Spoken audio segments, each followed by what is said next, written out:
चिंता भी कोढ़ की तरह ही होता है, उसका भी इलाज नहीं है संसार में। इसलिए चिंता रूपी जो कोढ़ है उसे भी छुड़ाने में सक्षम है गणेश भगवान की कथा या उनकी कृपा। तो हम कौन ऐसे हैं जिनको चिंता नहीं है, टेंशन नहीं है, परेशानी नहीं है, जीवन में दिक्कत नहीं है। सबके जीवन में कम ज्यादा होता है और सबके जीवन में कोई न कोई चिंता है, कोई न कोई टेंशन है, कोई न कोई व्यवधान है। और कोई चिंता नहीं भी हो, समर्थ हो कोई आदमी जिंदगी जीने में, तो उसके जीवन में ये कोड होता है कि उसे अनेक इच्छाएं होती हैं। तो इच्छाएं भी कोड के समान होती हैं, वो आदमी को कुछ नहीं सूझने देती।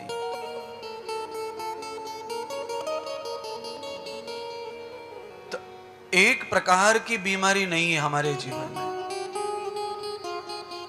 बहुत सारी बीमारियां हमारे जीवन में हैं। महर्षि गोस्वामी तुलसीदास लिखते हैं, दैहिक दैविक भौतिक।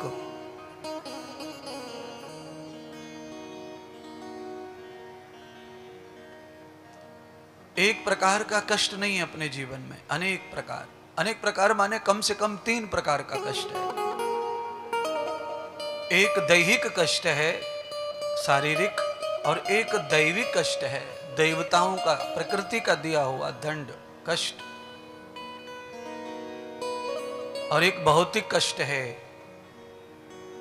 बाहर से अपनों का दिया हुआ, अपने वालों का दिया हुआ। ये सभी कष्ट व्यक्ति के जीवन में होते हैं।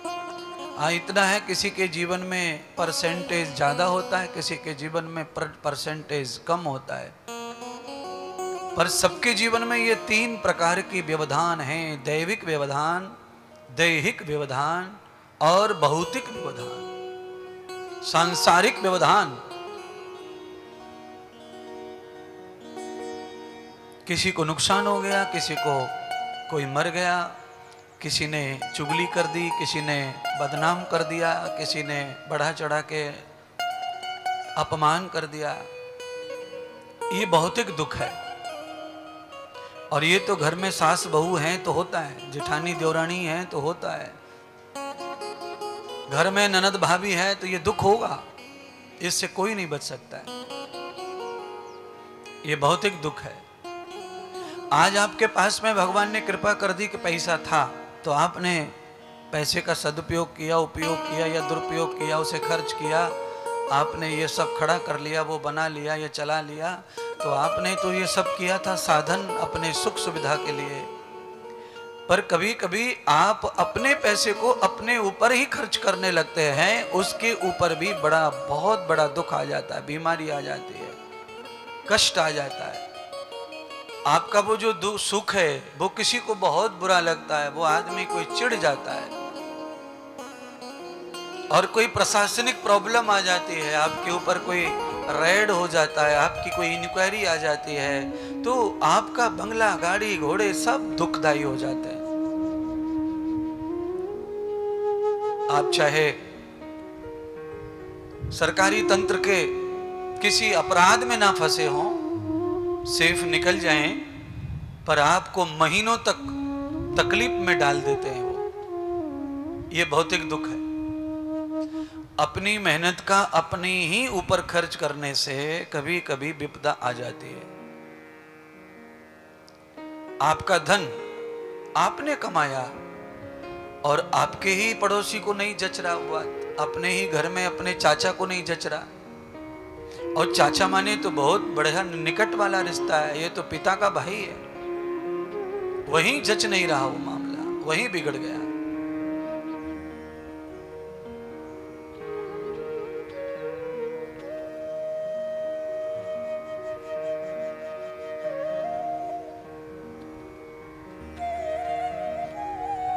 दैविक दुख, दैविक दुख क्या है?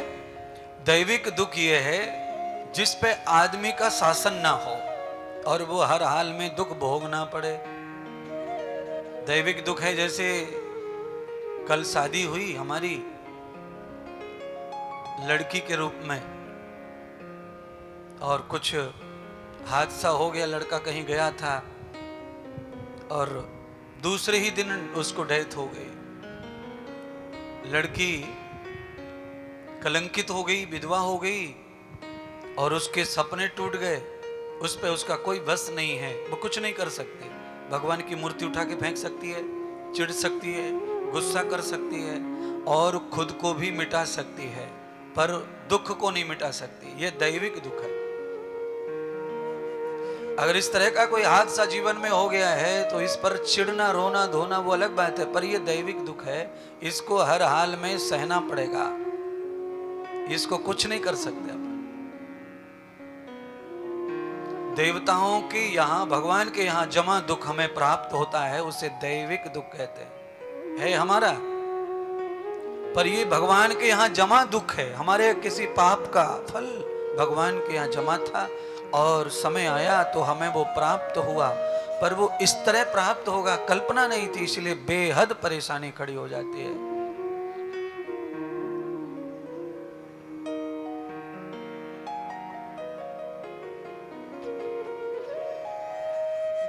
ये दैविक दुख है। फसल खेत में खड़ी है पकी हुई और हम मजदूर ढूंढ रहे हैं काटने के लिए, बिल्कुल तैयार है और रात्रि में आंधी आ गई, ओले पड़ गए, पूरी फसल खत्म हो गई। ये भी दैविक दुख है। ये भी नहीं टलता।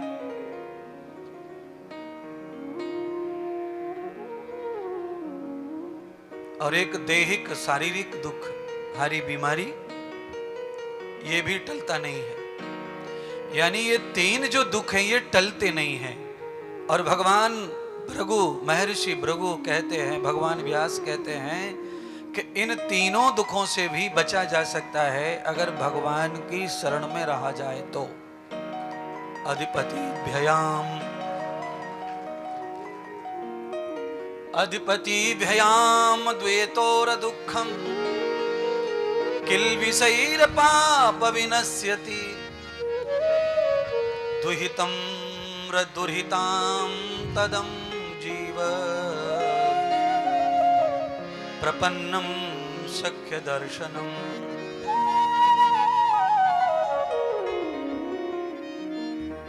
भगवान गणेश से क्या क्या प्राप्त हो सकता है, आज मैं वो कथा सुनाऊंगा। तो सबसे बड़ी बात भगवान गणेश की यह है कि वो कुछ भी देने में समर्थ रखते हैं। देखिए, भगवान विष्णु से आप सब कुछ नहीं पा सकते, उनके पास में देने की सीमाएं हैं और सीमा से बाहर वो काम नहीं करते, उनकी मर्यादाएं हैं।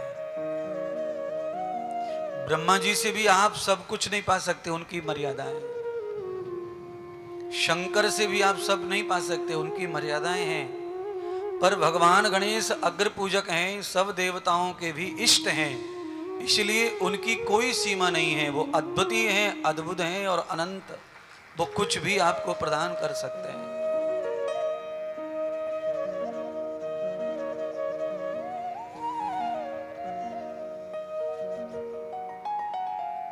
कोई दुख नहीं है ऐसा जो भगवान गणेश उसे ना छिड़ा सके, मुक्त कर सके। त्रिविध तापों के निमिटाने वाले गणेश हैं। इसलिए हमारे महाराष्ट्र में मराठी में जो आरती है उसमें पहली दो पंक्तियां भगवान गणेश की पूरी कहानी को कह देती हैं। सुख करता दुख हरता वार्ता विघ्नाची। बस ये लाइन जो है, मैंने देखो 20 मिनट लगाए और ये 2 लाइन में सारी कथा कह दी।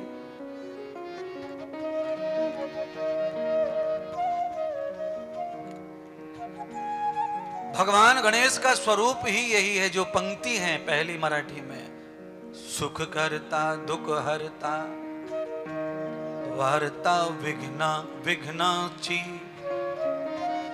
कहने का अर्थ आप समझ गए, इसका अर्थ आप ज्यादा जानते हैं मुझसे, पर मैं भी कोई कम नहीं जानता हूं, इसका अर्थ मुझे भी बहुत अच्छे से आता है। भगवान इस आरती में ये कहा जा रहा है, लिखने वाले ने ये लिखा है कि सृष्टि का कोई विघ्न ऐसा नहीं है जिसे हम भगवान गणेश के साथ में ना कह सकें और ना उन्हें मिटा सकें। सारे विघ्न को मिटा सकते हैं। भगवान गणेश इतने पावरफुल देवता है, उनमें अपार शक्ति है, और वो शक्ति किसी और की नहीं है। तो किसकी शक्ति है? तो कहा देवा स्वरम नवेदितो सर्वः। गणेश भगवान में जो शक्ति है वो देवताओं की ही है। कभी कभी मैं स्वयं अपनी शक्ति का प्रयोग नहीं कर पाता हूं, और मेरी शक्ति को इन थ्रू यानी सेकंड मार्ग से मैं प्रयोग कर सकता हूं अगर चाहूं तो, और किसी भी प्रकार से प्रयोग कर सकता हूं। साम दाम दंड भेद, पर मैं स्वयं नहीं कर सकता। क्यों नहीं कर सकता हूं? क्योंकि मैं संत के भेष में हूं और संत लबास में हूं, अंदर बाहर से संत रहना चाहता हूं, इसीलिए मैं उद्दंडता की शक्ति को प्रयोग नहीं कर सकता।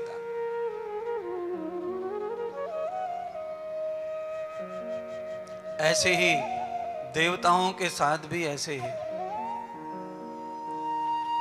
देवता भी ऐसा ही मानते हैं। देवता भी अपने अपने नियम में धर्म में बंधे हैं, इसीलिए वो देवगण हैं। तो अपनी अपनी शक्तियों का वो प्रयोग कर सकते हैं, पर प्रहार नहीं कर पा रहे क्योंकि बंधे हैं। तो फिर उन्होंने क्या किया? अपनी शक्तियों को भगवान गणेश को दे दिया और उनको अपना अध्यक्ष मान लिया और कहा परमात्मा, ये हमारी जो शक्तियां हैं ये आपके पास में इसलिए जमा कर रहे हैं कि आवश्यकता पड़ने पर जो काम हम नहीं कर सकते वो आप करना, हमारी रक्षा करना, हमारी मदद करना और सृष्टि का भली प्रकार संचालन करना।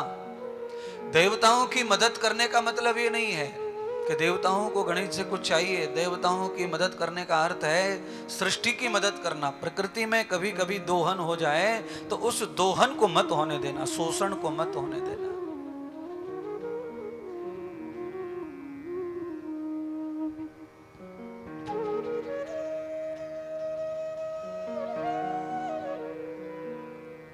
सामान्य आदमी ऐसा कर सकता है कि सामान्य व्यक्ति की क्या है कि आपकी कोई बुराई करे तो आपकी बुराई सुन के आप 1000 बुराई उसकी कर सकते हैं और आप कर देते हैं। उसने कुछ कहा तो आप 21, 20, 40, 50 बातें उसको सुना डालते हैं। आपको कोई एक गाली देवे तो आप उसे 10 दे देते हैं। ये सामान्य के लिए बहुत अच्छा है, देना चाहिए, बदला है, और जीतने का प्रयास सामान्य व्यक्ति करता है, क्योंकि ये किसी महापुरुष का विषय नहीं है। इसीलिए महापुरुष जो होते हैं वो भगवान पर तुल निर्भर हो जाते हैं कि गलत कामों का जितना भी सिस्टम है समाज का वो भगवान जाने, हमसे तो भगवान सिर्फ अच्छा करवाए। देवता ऐसा ही मानते हैं। इसलिए देवताओं ने अपनी संपूर्ण शक्तियां भगवान गणेश को दी। ऐसा भृगु ऋषि ने राजा सोमकांत को समझाया। तो राजा सोमकांत ने कहा, गुरुदेव, मेरे मन में जरा संशय आया है, संकट आया है, मेरा मन संशय में है और मैं प्रश्न करना चाहता हूं आपसे। और प्रश्न यह है कि देवताओं ने ये सब क्यों किया, और देवताओं के जीवन में ऐसी क्या घटना घट गई कि देवताओं को अपनी शक्तियां गणेश जी को देनी पड़ी।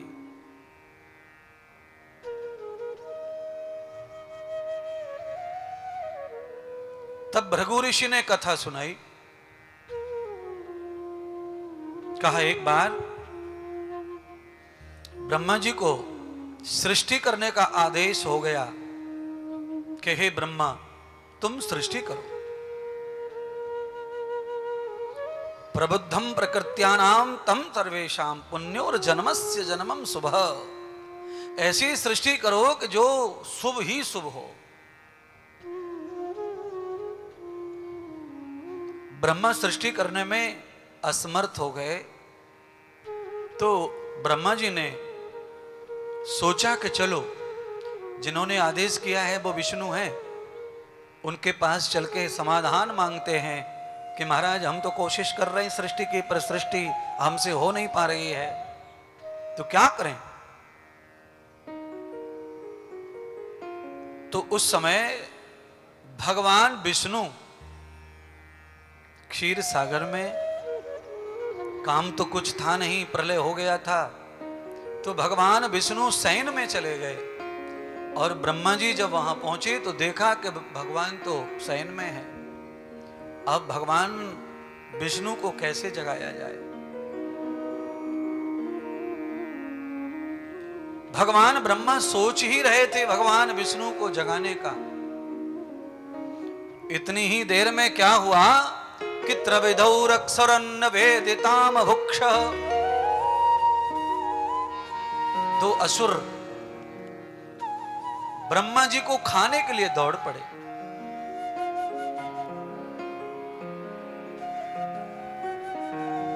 और उन असुर का नाम है मधु और कैठव। ब्रह्मा जी समझ में नहीं लाए कि ये सब कैसे हो गया।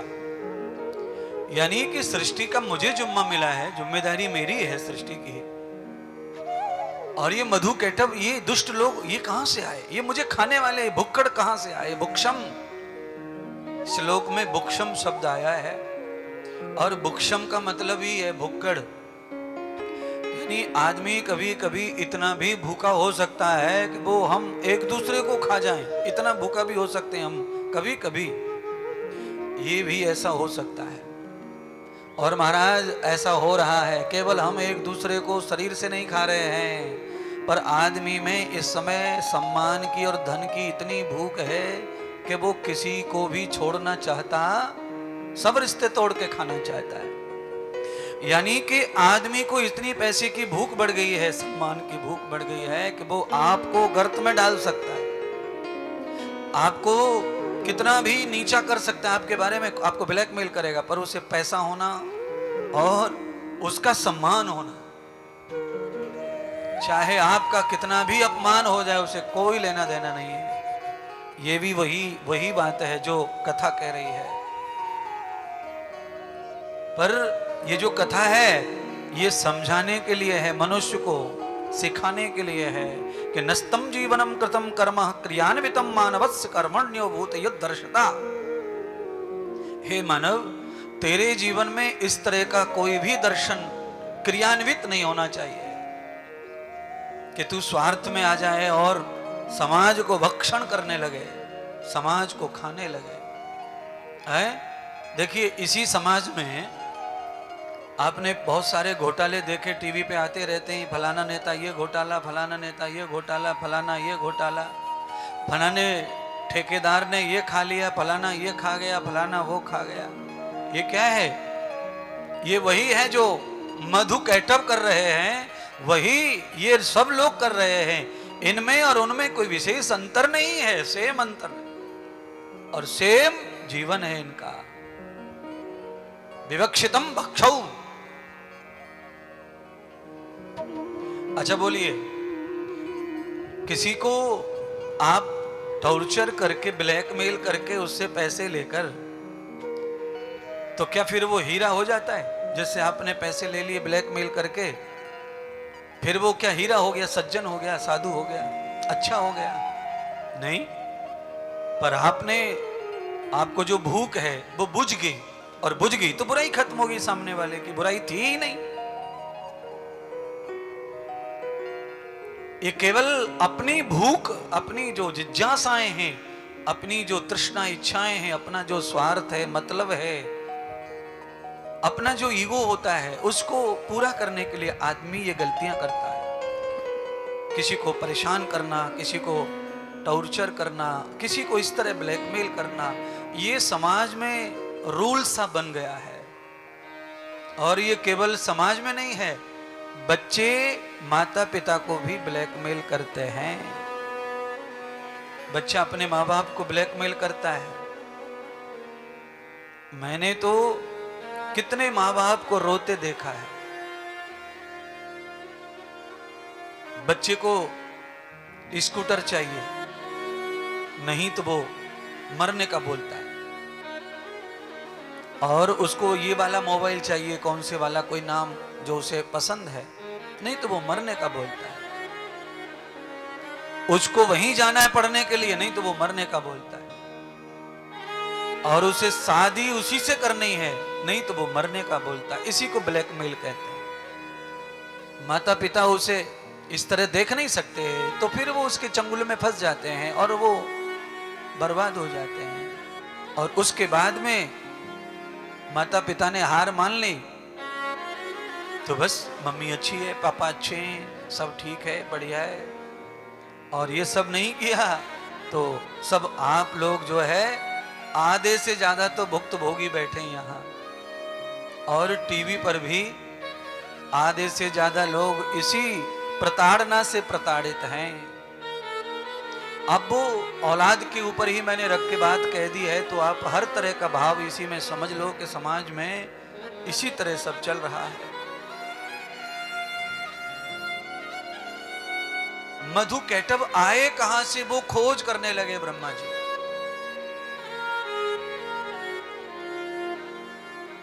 ब्रह्मा जी को पता चला कि मधु कैटभ का जन्म भगवान विष्णु के कर्ण रंध्र से हुआ, कर्ण मैल से हुआ।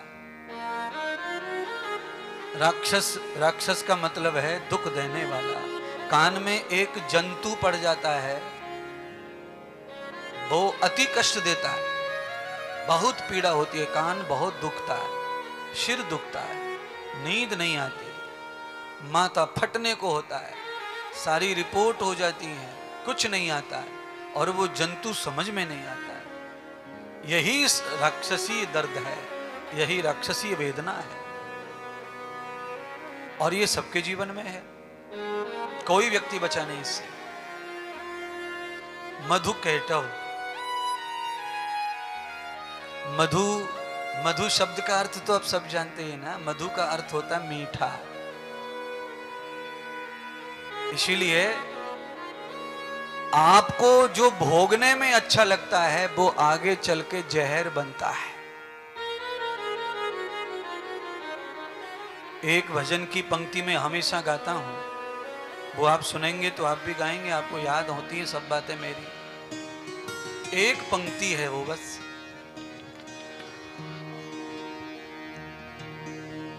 बुराइयों को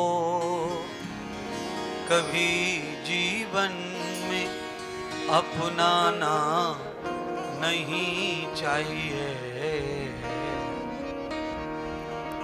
ये मीठा जहर होता है, इसे खाना नहीं चाहिए। ये मीठा जहर होता है, इसे खाना नहीं चाहिए।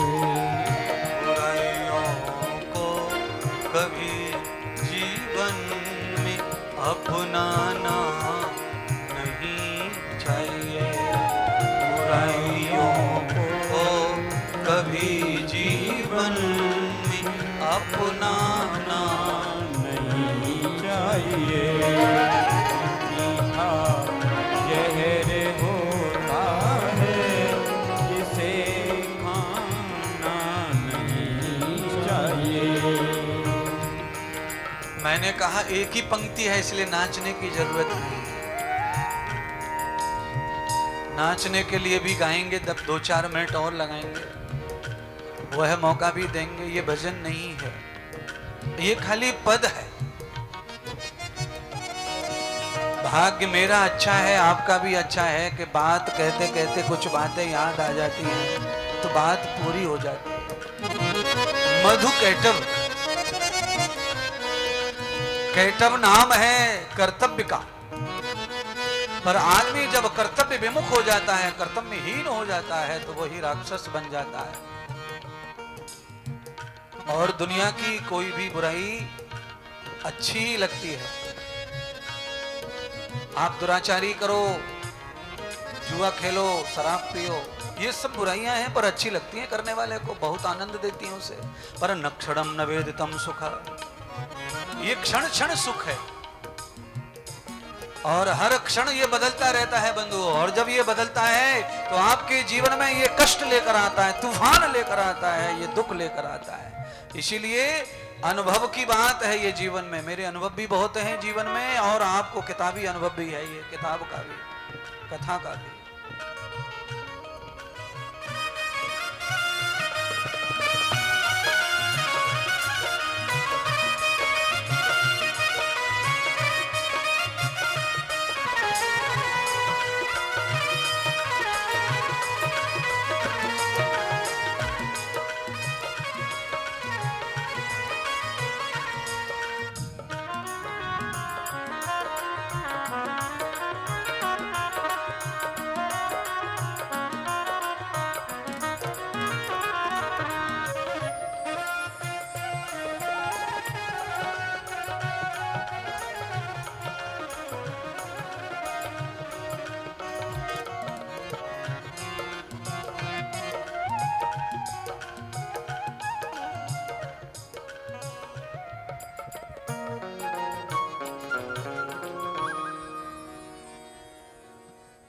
ये मीठा जहर होता है, इसे खाना नहीं चाहिए।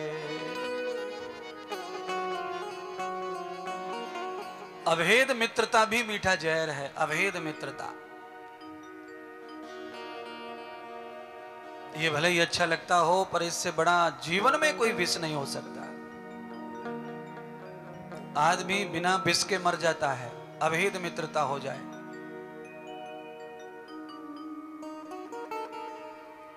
और उस मित्रता, अभेद मित्रता का नाम है किसी स्त्री में और किसी पुरुष में। ये भी विष के समान ही है।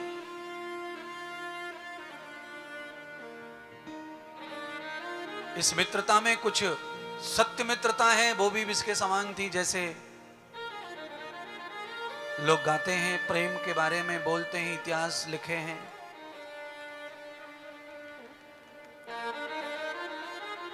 मीरा को भगवान से प्रेम हो गया था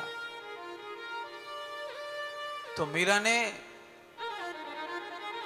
कितना विष पिया समाज का,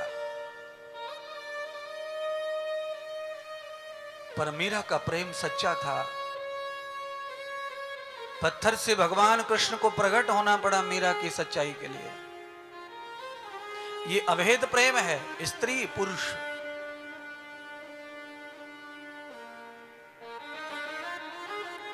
और आप देखो जितने भी पंखे पे लटकने वाली घटनाएं हैं, उन घटनाओं में यही कहानी निकल के आ रही है बाद में। और इस कहानी में लड़कों की मौत हो रही है।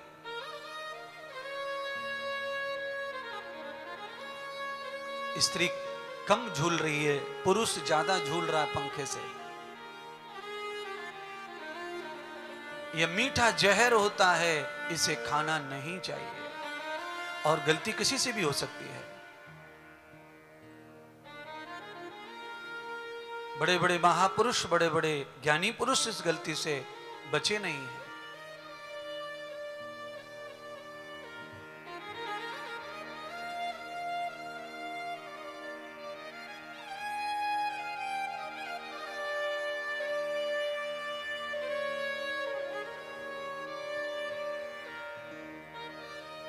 ये तो खाली समझाने के लिए मैंने दृष्टांत दिया है।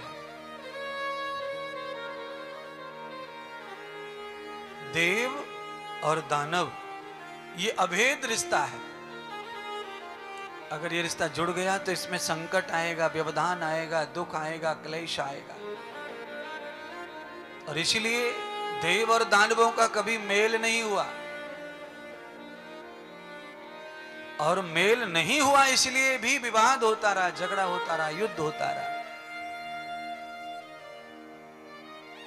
कथा ये चल रही है कि सब देवताओं ने भगवान गणेश को ही अपनी शक्तियां क्यों दी, कारण क्या है, वो कथा चल रही है।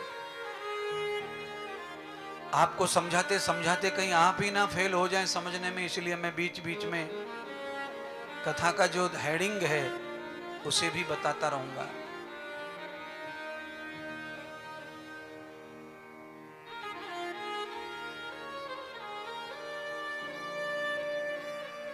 पुरुष और पुरुष की मित्रता बहुत कम नुकसान की होती है। इसमें ज्यादा से ज्यादा हानि हो सकती है तो धन बन की हो सकती है। स्त्री स्त्री की मित्रता, इसमें भी कुछ हानि हो सकती है तो बस वही हानि हो सकती है धन बन की। पर दैत्य दानव की जो मित्रता है उसमें प्राकृतिक हानि भी है, सामाजिक हानि भी है। जैसे दही और दूध में मित्रता नहीं है, पानी और दूध में मित्रता है। पानी और दूध मिल जाते हैं, दही और दूध मिलता नहीं है। और दही और दूध मिलता भी है, आप मिलाते भी हैं तो दूध रहता नहीं है, दही मिटा देता है उसको। क्योंकि दही राक्षस के समान माना है, दही में राक्षसी गुण होते हैं। दही थोड़ा पुराना हो जाए तो दही राक्षस हो जाता है, पर दूध पुराना होके भी देवता ही रहता है, उसमें राक्षसीय गुण आते नहीं है। तो देवता 5 लीटर और राक्षस कितना? 1 चमची, चमचा नहीं चमची। चमची किसको कहते हैं? घर में भाभी हो और 2 ननद हो, उनमें से एक जो छोटी वाली है कुंवारी, वो चमची है।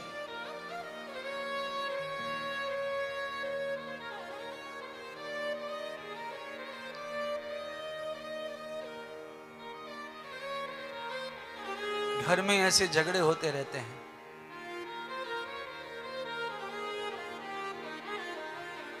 और कहने में कोई चुकता नहीं है, लोग कह भी देते हैं भाभी की चमची है, इससे दूर रहो, इसके सामने कोई बात मत करो मम्मी, नहीं तो तुम बात करोगी उससे पहले ये भाभी के पास पहुंच जाएगी बात। क्यों? मम्मी ने पूछा क्यों पहुंच जाएगी, यहां थोड़ी है भाभी, वो तो उसके मायके में है। तो बड़ी बहन कहती है ये देख नहीं रहे बगल में बैठी है चमची।